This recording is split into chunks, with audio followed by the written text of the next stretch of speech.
Hola, estamos de nuevo en una emisión de Transformación Digital. El tema de hoy es buenísimo. Vamos a hablar de comercio electrónico, compras por internet y, por supuesto, un tema obligado, Amazon. Vivimos en una época de transformación, rodeados de información y tecnología. Prepárese para aprovechar el uso de las herramientas que ofrece Internet, la tecnología y las comunicaciones.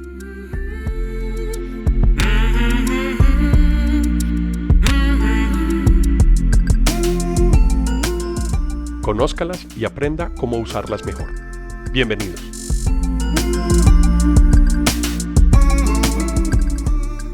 Estamos aquí con Diego Euse. Diego es un gran amigo mío, compañero de trabajo. Diego, ¿cómo estás? Hola Alejo, muy bien, gracias. Gracias por invitarme. No, a ti. Gracias por estar aquí en Transformación Digital y porque nos puedas ayudar a ver luces sobre este tema del cual tú sabes que es comercio electrónico. Hablemos un poquito antes de empezar en el tema, Checo.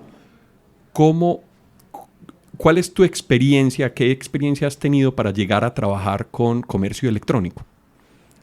Alejo, en mi división en la compañía, lo que buscamos es entender esas necesidades de los clientes para poder orientarlos a una solución, y un área, el que desarrollamos bastante, es el área de e-commerce.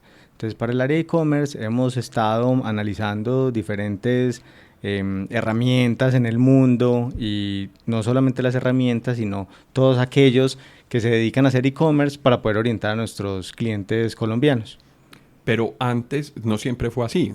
Es decir, ¿qué experiencia tienes o cómo te condujo esa experiencia para llegar precisamente a hablar sobre comercio en línea? Alejo, yo comencé a comprar en línea desde que conocí Internet prácticamente. En el 97 ya estaba dedicado a navegar en Internet. Me tocaba en la universidad, parado en la biblioteca, pero empecé a encontrar Amazon, que estaba saliendo justo en ese momento, y creo que soy usuario de Amazon desde el 2000, bastante recurrente. Incluso por ahí tenía un dato de soy Prime desde el 2007. Ahora hablamos qué tipo es eso de ser Prime. Pero es que estás hablando de unas fechas. ¿Cómo se compraba a finales de los 90 en Internet? Imagínate ese momento en el que incluso era difícil tener acceso a una tarjeta de crédito, sobre todo por la edad, pero en ese entonces recuerdo que Diners Club hizo una campaña en EAFIT y nos dio tarjeta joven a todos, creo, y con eso fue que empecé a hacer mis pinos en comercio electrónico. Ese fue el kickoff para las compras en línea. El lanzamiento, es tener toda la razón. Buenísimo. Después entonces empezás a trabajar en proyectos web. Sí, me dedico desde la parte incluso de programación y análisis, a ver todo lo que es web, y me gusta, eso es lo que me llamaba siempre la atención desde ese entonces, y me dedico a consultar todo lo que tenga que ver con las nuevas tecnologías y que tengan que ver con digital e internet. Y entre eso, internet venía apalancado por lo que eran buscadores grandes y comercio. En esa época, buscadores ya aparecía Google o estaba... No, apenas estaba apareciendo. En esa época, Altavista era... Altavista era uno bastante grande, y Yahoo era predominante en búsqueda. Google empieza a aparecer un poco más adelante. Recuerdo ya que cuando estaba trabajando veía compañeros usando Google y decía, eso ahí que no tiene nada, como buscan en un buscador todo simple. Ahora que tocas ese tema, yo fui usuario mucho tiempo de Altavista. Yo dije, no, yo con Altavista estoy perfecto. ¿Quién se va a mover de Altavista a otro buscador? Imagínense, ya uno dice que nuevo Google. Y ahora no aparece. Ahora no Yahoo existe. Se mantiene por marca grande, pero no aparece Altavista. Eso es lo que pasa ahora en todo esto de digital. Muchas marcas aparecen, muchas marcas desaparecen también, y sí persisten y quedan en nuestra memoria las marcas que persisten, pero las que desaparecen también se van muy rápido de nuestra memoria. Bueno, Checo, empecemos entonces a hablar un poquito sobre cómo está la situación del comercio en línea en Colombia. ¿Cómo ves tú ese tema y cómo ves que lo estén abordando las compañías? Bueno, yo creo que vamos a un ritmo no muy acelerado y estamos un poco, no atrás de la región, porque creo que vamos con la región y en la región hablo como más de Sudamérica, porque cuando hablamos de Latinoamérica, México nos lleva un poquito más de ventaja. Y cuando uno empieza a mirar los índices que tiene la Cámara de Comercio de Electrónica de Colombia, los índices son favorables, pero no nos comparan contra el resto del mundo porque creo que vamos un poco atrás. Tenemos varios problemas. Y entre esos problemas hay unos temas de no solo desarrollo de los empresarios, sino de el resto de las empresas alrededor pensando en digital. Es decir, tú ves que en Colombia, con respecto al mundo, con respecto a Latinoamérica, las empresas no están haciendo los cambios tan aceleradamente como se han venido presentando en otras partes del mundo. Así es. Ahora creo que gracias a redes sociales y un tipo de comercio que existe en redes sociales, ha incrementado bastante las personas que están comprando en línea y a quitar ese temor, que es lo primero que tenemos. En Colombia somos desconfiados por obvias razones. Todos tenemos como ese miedo al que nos tumben, al que nos vayan a clonar, y es porque se ven casos seguidos y seguidos de robos y de un montón de cosas. De fraudes. Con los medios de pago. Así es. Creo que ese miedo es el que ha evitado que las marcas se desarrollen bien en los comercios electrónicos y que nos lleve a nosotros también a ser más desarrollados en lo que tiene que ver con comercios electrónicos. Yo pienso que ahí ese es uno de los aspectos, es digamos la confianza que tiene la gente en la transacción electrónica con su tarjeta de crédito, pero no es el único. Es decir, también está el miedo a que no le vayan a entregar, el miedo a que no le llegue rápido. ¿Cómo ves las compañías que se estén preparando en ese sentido? En servicio, en realidad eso es un servicio, es calidad del servicio. Creo que es uno de los problemas más grandes. Si el miedo es el no habilitante para los usuarios, para las empresas, el problema que tiene es logístico. O sea, no estamos totalmente preparados, aunque hay marcas que lo están haciendo bien, pero digo, lo están haciendo bien es a través de sangre durante muchos años. Deberíamos estar en un nivel mucho más adelante y eso quiero que hagamos ahorita una comparación versus qué hace Amazon ahora y qué hacía Amazon en esa época cuando de la que hablábamos que empiezo yo a comprar. Bueno, ¿qué empiezas a comprar en esa época? Tecnología y CDs de música, porque la tecnología creo que es algo que siempre nos ha costado mucho aquí en el país y la mejor forma de comprar ha sido siempre en Estados Unidos. Entonces por eso le mandan a uno los tíos, los primos y familiares y demás, y uno a todo el que viaje a Estados Unidos quiere encartar con algo de tecnología y es porque nos aporrea un poco el precio y los cambios acá. Y descubro que esos precios en el comercio en línea en Amazon puntualmente eran demasiado diferentes a lo que podíamos acceder aquí.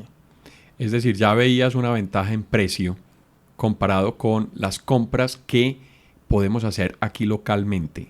Es decir, los precios son mucho más caros aquí en Colombia de la tecnología de lo que pueden encontrarse en Amazon alrededor de productos de tecnología. Así es. Y estamos hablando de esa época, en comienzos de los 2000. Ahora hay más categorías. Sí, la mayoría de categorías que tiene Amazon, que son muchas, pueden encontrarse precios mucho más económicos acá. Hablemos de qué categorías tenía habilitada Amazon en esa época, que recuerdes tú. Libros, obvio.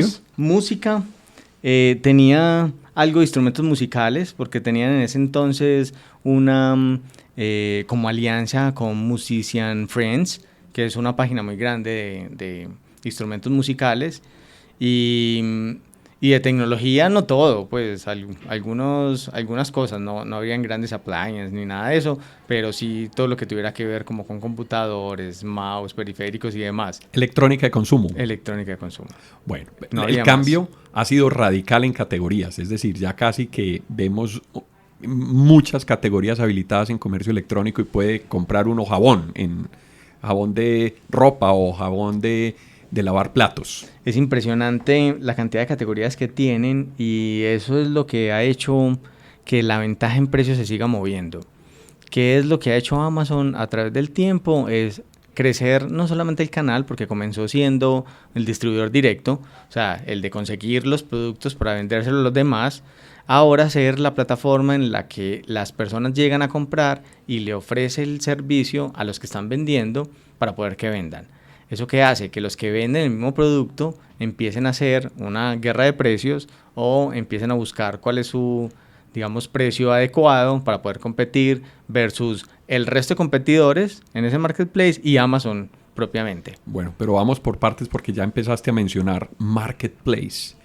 ¿Cuándo se configura un marketplace o cuándo aparece la figura de marketplace en comercio electrónico? En comercio electrónico, cuando el que emite el comercio o la marca que está en el comercio electrónico no tiene la capacidad de suplir categorías, como era el caso de Amazon, lo que hace es abrir un canal para que otros vendedores puedan vender a través de él. Es decir, traigan su experiencia en el proceso de venta, pero utilicen la misma tienda para hacer las ventas. Así es. Eso le da una participación y un margen a Amazon. Sí, y ese margen es el margen que está dispuesto todos los vendedores a poner, digamos, en consideración por poner un producto en una vitrina mundial llena de cualquier cantidad de visitantes. Por eso es que uno puede ver el mismo producto en Amazon con diferentes precios. Sí, y es algo de lo que me gustaría contar un poquito a todos los oyentes, y tiene que ver con cuando uno busca un producto en Amazon, el precio que le muestra el producto es el precio más económico que esté en todos los listados. Pero ahí hay una partecita donde muestra quién es el que lo está vendiendo. Y uno puede tener acceso a quiénes son los otros que lo están vendiendo. ¿Qué tiene que de diferencia ver si otros lo venden o no? Hay varios como trucos que he aprendido a través del tiempo, y es el primero. Puede que si yo compre en otro estado no tenga impuestos. Y por no Básico, clave. Sí, y por no tener impuestos puede ser más barato, aunque en el precio de lista sean diferentes. Entonces, supongamos que Amazon me está mostrando un producto con $10 y voy y busco y hay otro oferente que me lo vende en $11. Posiblemente si pago el de 10 por ser el estado en el que lo estén vendiendo, con tax me valga más, me valga 11 con algo. Y el de 11, si no tiene tax, pues me valga 11. Entonces, eso, el buscar los proveedores ayuda incluso a identificar el tiempo de despacho.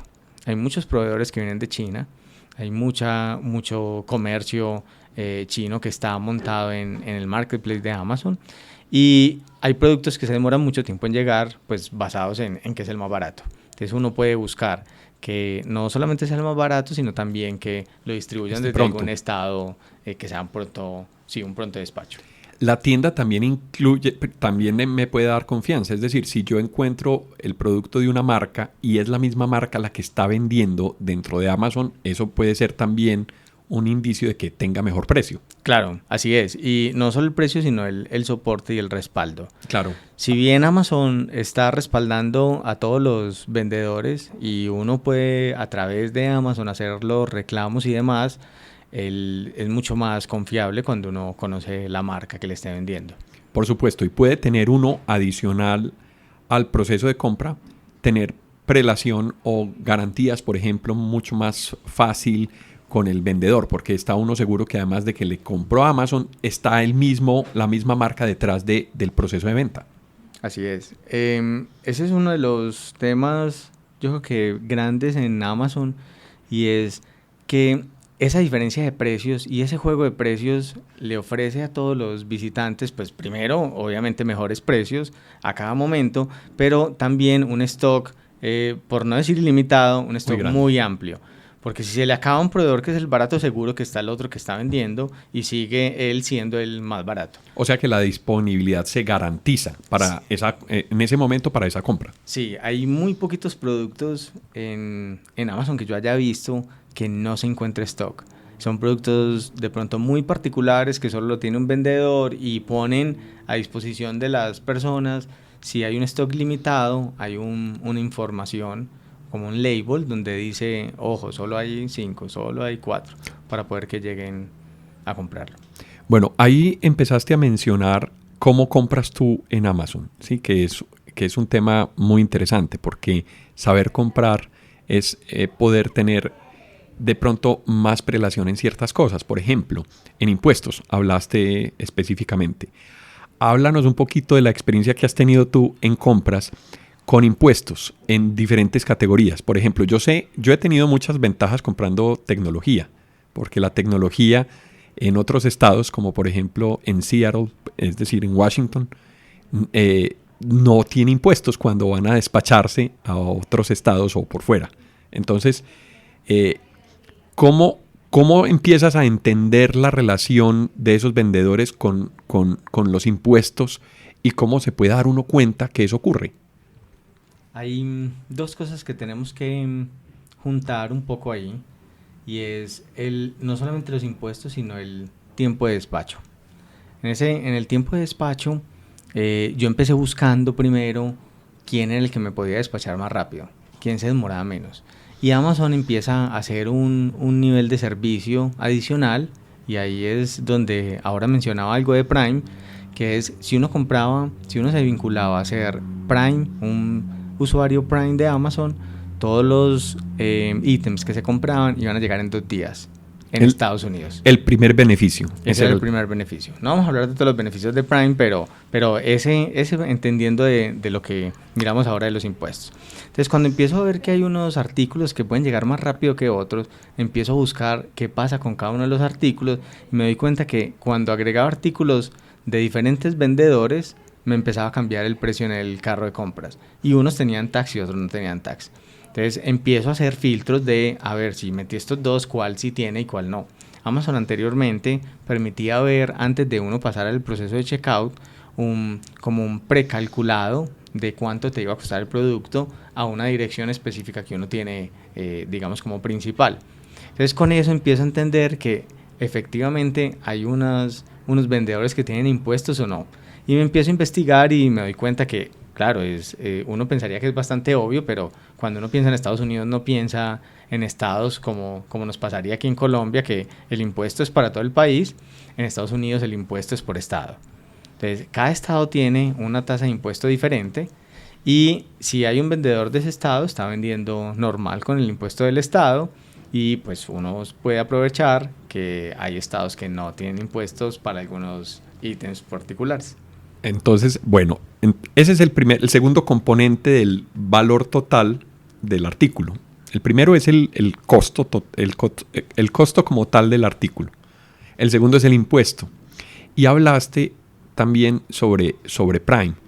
¿Qué es ser miembro Prime en Amazon? Es decir, ¿por qué tomaste la decisión de ser miembro Prime y a qué beneficios puede aspirar uno cuando es miembro Prime? Bueno, en Amazon Prime, primero es una suscripción que se paga anual. A través del tiempo han ido subiendo el precio, ahora está por alrededor de $119. Con este beneficio de Prime empieza Amazon a decir, primero, tengo unos proveedores que te pueden garantizar el despacho a tu destino dentro de Estados Unidos en 2 días. O sea que Amazon está haciendo un trabajo detrás y es clasificar los proveedores y calificándolos para que uno pueda comprar mejor. Sí, y eso ahorita nos vamos a entrar en ese tema de logística. En ese tema de logística, Amazon ha hecho inmensos esfuerzos, no solamente de inteligencia, sino monetarios. Ahora hablamos un poco de eso. El otro beneficio que tiene Prime es empiezan a dar algunas ofertas solamente para esas personas que estén en Prime antes que todo el resto de personas. Empiezan a manejar un precio diferente, no empiezan a cobrar el envío. Entonces dicen, todo el que tenga Prime, nosotros cubrimos el envío. Y Amazon empieza a desarrollar incluso una flota de transporte. Empiezan a hacer algunas alianzas en la costa este y otras en la oeste. Y utilizaban desde ese entonces utilizaban USPS, UPS, FedEx, todas las conocemos, son las grandes. USPS es para los que no lo conocen, es el postal, uh-huh, sí, de Estados Unidos. Y se dan cuenta que con eso no son capaces de llevar a cabo esa competencia de tiempo y precio. Porque el único que es el más económico es el US Postal, o sea, USPS. pero no es capaz de llegar al tiempo que ellos quieren llegar. Entonces empiezan a desarrollar transportadoras más pequeñas que tienen flotas de carro independiente y luego eso se convierten en ser flotas de Amazon. Amazon ahora tiene un despacho propio, es una flota en todo el país que pues ya yo creo que muchas personas han visto que incluso están buscando patentes para drones para poder entregar y demás. Entonces la logística de entrega se vuelve un componente muy grande en Amazon y esos son los beneficios que le empiezan a dar a uno como Prime. Y le dicen, se los pongo en la dirección que me diga 2 días. Y también calificar el vendedor. Es decir, si el vendedor no está ajustado con esa política de entrega, entonces no es un vendedor Prime para Amazon. Y Amazon no lo puede como recomendar como Prime y pues el vendedor termina siendo, digamos, el responsable. El responsable del envío y posiblemente se le demoren a uno más los artículos y demás. Bueno, eso desde el punto de vista logístico y de compra, pero hay más beneficios de Prime. Sí, empiezan a hacer de Prime digamos como un club donde empiezan, en el momento que empieza Amazon a sacar toda su línea de servidores y demás, entonces empiezan a dar un espacio para que uno suba fotos ilimitado.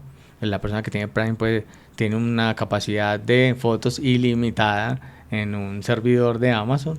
Empiezan a generar ya su canal de video, o sea, como es Netflix, como son muchos otros proveedores. Uh-huh. Amazon saca Amazon Video y empieza a darle a Prime esa opción y empieza con sus principios, que eran vender libros para todos ellos que tienen libros digitales como es el Kindle. Empiezan a darle beneficios a todas esas personas que están vendiendo, que están comprando libros por Kindle. Entonces Prime se vuelve un club privilegiado con un montón de servicios donde cada vez han ido agregando más valor. Además, pues en Prime, además de entregar en 2 días, algunas de las entregas son gratuitas. Es decir, si yo pago Prime, ya no tienes que pagar en vivo. O sea, eso es otra de las grandes ventajas. Y entonces ahí, aprovechando ese envío, todos se preguntarán por qué la gente no compra en Amazon directamente acá a Colombia. Y vamos a hablar de ese ahí hay una brecha. Sí, de ese tipo de despachos mundiales. Sí. ¿Qué pasa con las entregas de Amazon por fuera de Estados Unidos? Las entregas en Estados Unidos son muy eficientes, pero empieza a haber unas debilidades en países como el nuestro, en donde esas entregas no son tan eficientes. Amazon comienza abriendo un canal de poder despachar al resto del mundo. Dice, ya tengo Estados Unidos, lo puedo mejorar, pero pues yo lo domino. Lo que quiero es vender en todo lado y como ya tengo vendedores también de muchos lados, pues logísticamente esto debería funcionar. Y empieza a abrir hacia los países. Y nos encontramos, y voy a colocar el caso de Colombia para no mencionar el resto, pero en el caso de Colombia nos encontramos con 2 factores fundamentales. Primero, ¿quién va a despachar en Colombia? O sea, el producto viene desde donde sea el vendedor. Entonces vamos a colocar que el vendedor en Estados Unidos. Entonces, ¿quién va a despachar en Colombia? La regulación dice que solamente el postal de Colombia es el permitido para poder hacer envíos dentro de Colombia. De todo lo que venga, por decir, de importación. Entonces, ese es el primer factor. Y el segundo... Es un tema legal. Es un tema legal. Y el segundo son los impuestos. Entonces, ¿quién tiene que pagar los impuestos? Los impuestos, obviamente Amazon no los va a pagar. El que lo tiene que pagar es el comprador. Y empiezan a abrir ese canal. Y cuando uno selecciona desde Amazon que le despachen directamente a Colombia, él inmediatamente empieza a hacer el cálculo del impuesto. Y empezamos a tocar un tema bastante interesante y es, aquí cambiamos los impuestos cada un tanto, los artículos dependiendo de la línea tienen impuestos diferentes. Entonces Amazon le toca y se ve obligado casi en hacer todo el conocimiento o todo el estudio de cada país para poder empezar a despachar. Listo. Lo abre el canal, funciona, vale un montón de plata, pero funciona y empieza a despachar. Y los artículos que empiezan a llegar, sobre todo a Colombia, que conozco, digamos, bastantes casos, no son entregados primero ni adecuadamente, ni a tiempo, ni correctamente y posiblemente no sean entregados. Entonces empieza a perder un montón de mercancía y Amazon tiene una política y es, si no te llega la mercancía, te manda otro, te devuelve el dinero. O sea, el servicio al cliente de Amazon es impresionante. A todos los que no conozcan Amazon lo invito a que solo compren y hablen con servicio al cliente, porque sí. Que además tienen servicio en español, línea en español. Sí. Es demasiado bueno, pronto. Solucionan los problemas, no tiene ningún problema en volver a restaurar un ítem si se perdió, si por logística no llegó bien o lo que sea. Puede devolverte el dinero o mandarte otro. Es bastante interesante ese servicio al cliente. Uh-huh. Entonces, cuando se encuentra con las barreras como el servicio postal de Colombia tiene algunos problemas de tiempo, unos problemas de organización, muchas cosas se pierden en la aduana colombiana. Todo el que oiga de mitos de aduana, sí, son verdad. No solo son mitos, o sea, se encuentran un montón de desperfectos en el funcionamiento y si bien mantienen el canal, no se hace atractivo para los que estemos en Colombia comprar directamente en Amazon.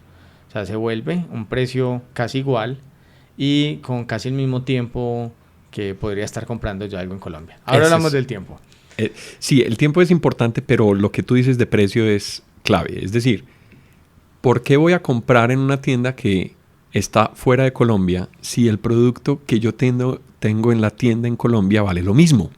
No tiene sentido esperar, no tiene sentido arriesgar a que el producto no llegue o no y tenga que verme obligado en llamar, pedir garantía y todo lo demás, porque pues le compré a Amazon y está digamos que respaldada la compra, pero se vuelve un problema porque finalmente no encuentro oportunamente el producto. Entonces, ¿qué pasa alrededor de eso? Alrededor de ese factor yo voy a contar mi caso personal, pero seguro que con muchos que he hablado fue más o menos el mismo camino. No nos funciona comprar cosas en Amazon y traer. Se demora un montón, entonces empezamos entregando a Amazon. Despachando a Amazon y mandándolo directamente a Colombia. Entonces empezamos a buscar quién es el amigo que viaja, cuando alguien va de paseo para mandárselo al hotel o donde se vaya a quedar para que nos traiga el producto, porque nos ahorramos un montón de plata. Y empieza uno a descubrir que hay bastante cantidad de empresas, couriers, que se dedican al transporte de artículos de Estados Unidos acá. Pues eso funciona en todo el mundo y hay unas normas para eso, pero hay una norma de correo express que tiene el comercio colombiano que permite hacer despachos rápidos con algunas limitantes, no nos vamos a entrar en los detalles, y empiezan a existir personas que envían de Estados Unidos a Colombia. Es decir, que consolidan las compras, las reciben en Estados Unidos, las vuelven a empacar y las mandan a Colombia.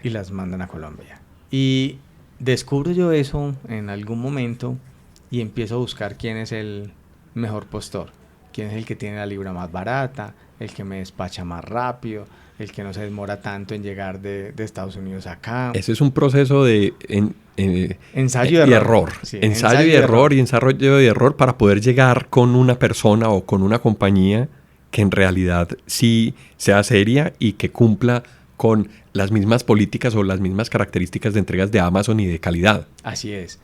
Y las empresas empiezan a darse cuenta de eso, y las empresas grandes del país como TCC, Coordinadora, empiezan a crear sus propios sistemas de box, y se empieza a llamar y se empieza a consolidar el nombre de tener un casillero en Estados Unidos. Pero el casillero es el casillero para comprar en línea y traer a Colombia. Listo, unos con unas políticas, unas tarifas y demás, pero a mí me sigue sin funcionar muy bien ese modelo, sobre todo porque compraba muchas cosas. O sea, me empecé a volver, creo que, adicto a comprar en Amazon. Yo, digamos, jocosamente le cuento a muchas personas, no merco en Amazon porque no me lo despachan a Colombia, pero en Estados Unidos seguro que puede, ¿sí? Pero empiezo a traer todo lo que quiero para mí a Amazon. Entonces no era tan rentable tampoco el tener que despachar cada pedacito que me mandaran algo independiente sabiendo que compraba tantas cosas. Voy buscando. Hay un problema de volumen entonces. Hay un problema de volumen, pero no solo de volumen para que no piensen en cantidades en grandes, sino que si uno se compra, piensen en algo tan simple como si te compras una batería para el celular y luego te compras un lapicero. Con 3 días de diferencia. Y te quedas 2 envíos y bueno, es un proceso y es una plata y en fin, listo. Y empiezo a buscar quién es el que consolide mejor. Entonces las consolidaciones y los couriers se vuelven un, digamos, factor importante en las compras en Colombia. Y ya empezamos a tener e-commerce en Colombia en este entonces. Pues el e-commerce en Colombia no es nuevo. Tenemos Cámara de Comercio no hace tanto, pues son unos cuantos años, pero ya había gente que se aventuraba a vender en línea, solo que teníamos algunos otros factores pues de problemas. Y me doy cuenta que no soy yo el Aparece único. con Mercado Libre, por ejemplo, se Mercado desarrolla Libre muchísimo. ayuda mucho al comercio, aunque sigue sin pasar esa barrera del miedo a pagar en internet. Entonces Mercado Libre, que tiene un proceso de crecimiento diferente, empieza la gente a romper eso. Sí, empieza al menos a tener esa confianza, aunque siguen existiendo fraudes y demás, pero a tener la confianza de, bueno, venga, le consigno, déme algo, pues envíelo, muestre, bueno, en fin. Y empieza ese desarrollo del patrón normal de un e-commerce, que es yo compro, me cobran, ¿cierto? O sea, tengo una referencia de pago, tengo una orden, y con esa orden luego me van a dar una guía de seguimiento, y con esa guía de seguimiento, con una transportadora, yo me puedo dar cuenta dónde viene mi paquete, ¿sí? Que es como el principio básico de lo que uno como usuario espera luego de que haga una compra en un e-commerce. Que eso es un tema que no tiene el comercio real, pues el comercio en vivo. Es decir, yo compro el artículo y me lo entregan y me lo llevé. Pero el comercio electrónico, yo compro el artículo y hay que esperar que llegue, ver dónde está, hacerle seguimiento. Y el servicio de transporte es clave para que le suministre esa información y yo pueda entender dónde va o qué pasó. Y claro, y eso ayuda a las expectativas, a bajar el nivel de, digamos, ansiedad, y también el de tener seguridad de que sí me enviaron algo, que sí pagué algo, porque la transacción usualmente es tan en línea que uno ve que ya le cobraron, uno ve que ya le debe al banco, pero todavía no tiene nada tangible que lo respalde. En la mano. Entonces la guía de seguimiento y la orden en el e-commerce se vuelve un factor principal. Continuando con la historia, me doy cuenta que no soy yo el único que está usando ese tipo de courier, y tanto es que empiezan a crecer y todas las compañías empiezan a buscar tener un courier. Servientrega, 472, cada uno con unas políticas y unos manejos. Avianca directamente también monta un courier. Empiezan a existir cualquier cantidad de couriers. Hay couriers desde muy pequeñas hasta muy grandes, y la diferencia a la final terminan siendo en velocidades, consolidaciones, de pronto factor de el valor de la libra que te cobren y demás. Empieza a crecer tanto ese comercio que hay muchas empresas dedicadas a eso ahora. Lo que siempre me hacía preguntar es ¿por qué la gente no compra acá? Listo. Entonces ahí nos vamos a pasar a un tema un poco más interesante. Bueno, cerrando el tema de los couriers y casilleros, entonces, ¿cómo funciona? ¿Cuál es el funcionamiento básico de un casillero? Yo compro en línea desde cualquier tienda, puede ser Amazon o puede ser cualquier otra, doy una dirección y en esa dirección aparece mi nombre con el número de un casillero. Y esa es la que yo pongo en el comercio electrónico cuando voy a comprar. Me despachan esa mercancía o esa compra y llega a la compañía donde yo tengo el servicio de box. Reciben la mercancía y esperan a que se acumule un patrón que es el que yo decida, puede ser, yo inclusive lo puedo acordar, y luego se consolida y se envía, ya se hace el envío desde el lugar donde tengo el casillero hasta Colombia.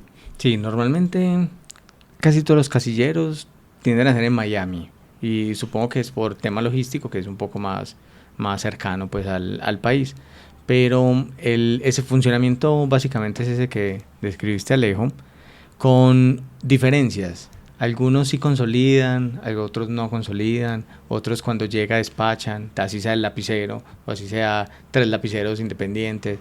Y eso es lo que ha llevado a que existan más variedades y mucha oferta en el mercado. Y como es un servicio de todas maneras, entonces yo tengo que ver cuál es mi necesidad para poder elegir el que a mí me sirva. Funcione, claro. Sí, así es.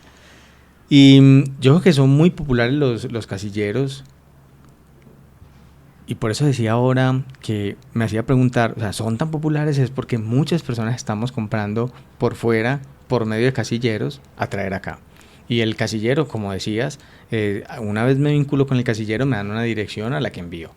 Y he visto incluso, o sea, puntualmente, he visto en diferentes ciudades del país llegar y ver una caja etiquetada similar a las cajas que yo uso con mi casillero. O sea, es una persona de otra ciudad que está utilizando un casillero similar al mío.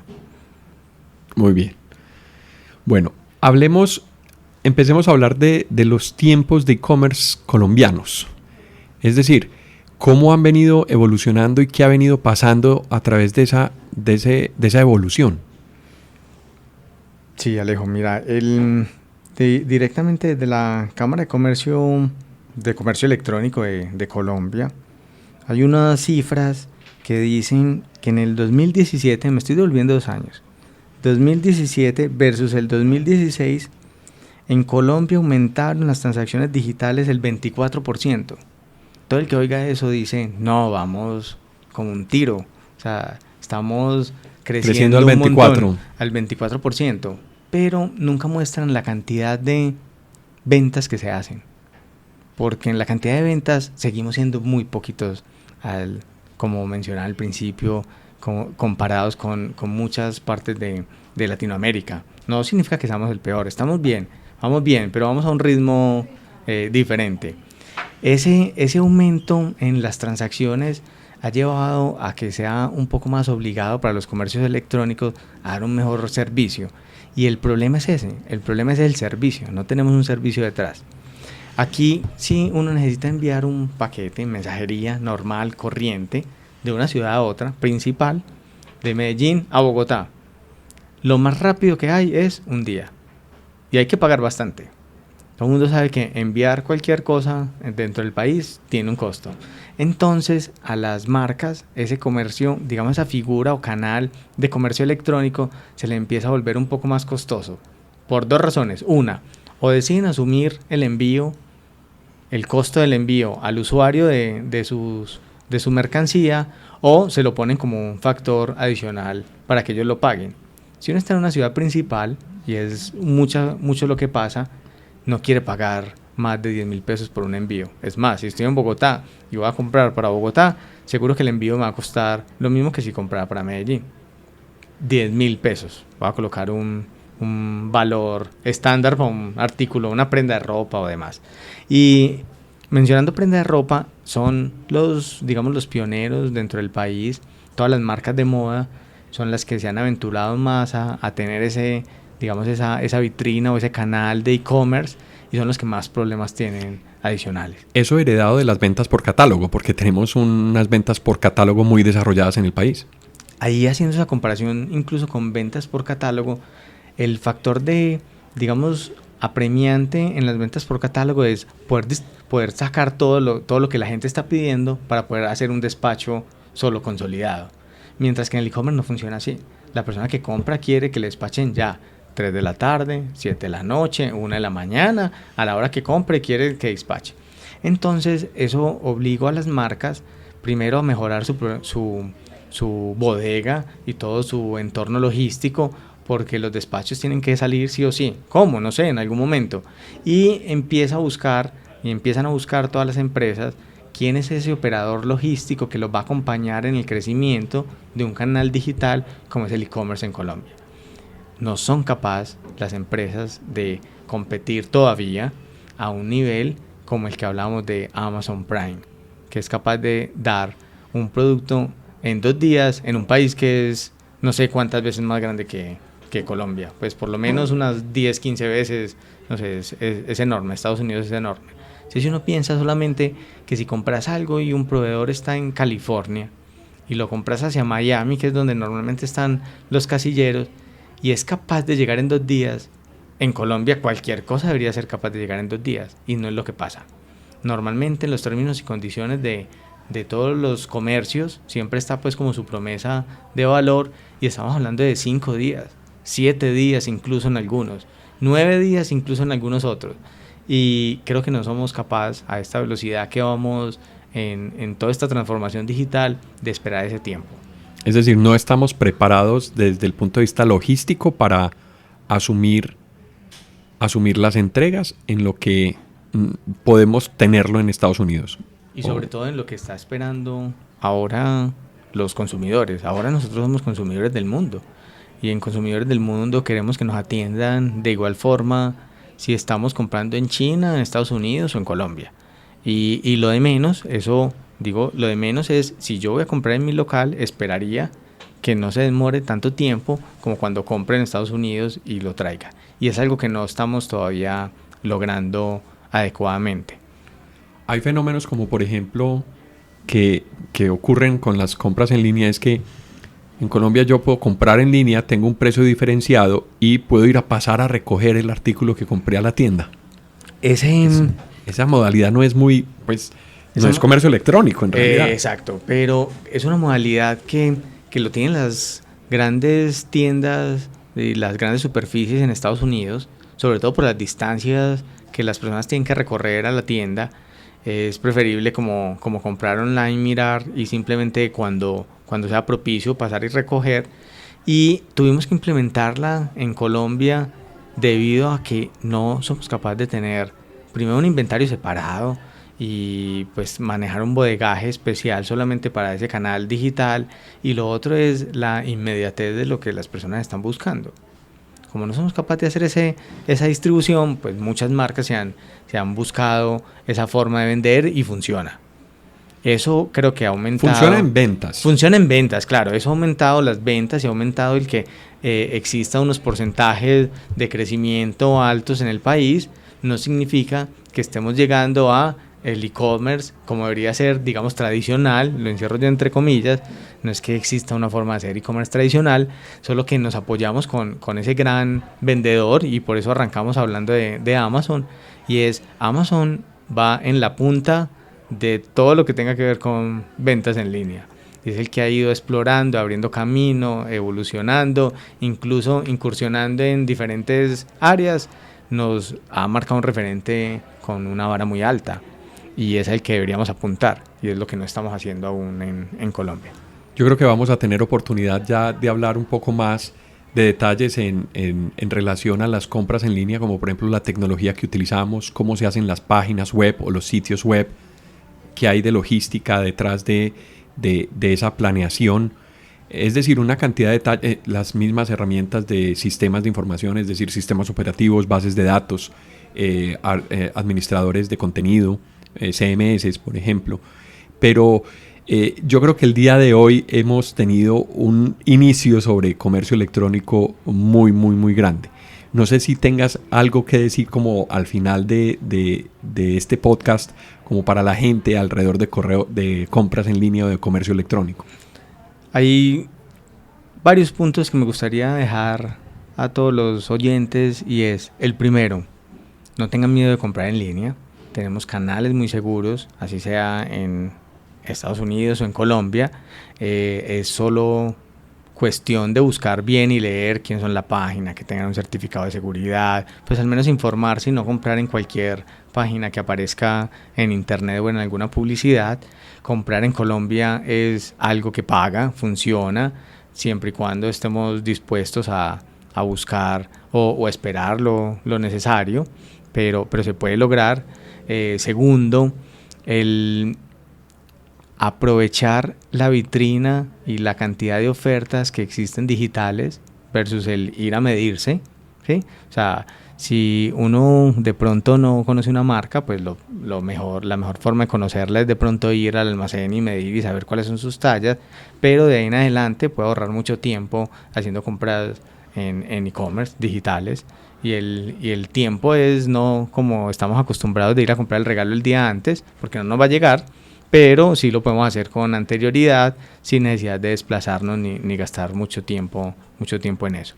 Y como tercero es, aprovechen que existen el comercio electrónico, que son vitrinas, donde ahora aquí en Colombia nos la estamos jugando a punta de ofertas, y mantienen incluso muchas más ofertas digitales que en el físico. Y para la muestra un botón, Falabella hace más tiempo sus ofertas en el mundo digital en su página. Las sostiene más. Las sostiene, y tienen de pronto algunas especiales, tanto que cuando uno va a la tienda, hay veces lo ponen en un computador a que vaya y busque un artículo o algo. Entonces ya estamos en una era diferente donde comprar digital funciona, paga, ahorra tiempo, pero hay que no ir con los ojos cerrados, sino leyendo al menos qué es lo que se está comprando y dónde Sobre se todo, está comprando. Informándose bien y sabiendo qué se está haciendo y cuáles son los puntos, que regulan el proceso de compra, o cómo es la dinámica del proceso de compra, para estar tranquilos. Diego, muchas gracias por este espacio que nos has regalado en Transformación Digital. Esperamos tenerte pronto hablando de más detalles sobre comercio electrónico. No, Alejo, gracias a vos por invitarme, y a todos los que están oyendo el podcast. Sigan conectados, y estoy dispuesto, cuando tengamos otro tiempito, a seguir hablando de este mundo que me encanta. Muchas gracias, Diego. Él fue Diego Euse, yo soy Alejandro Peláez, y fue Transformación Digital. Hasta pronto.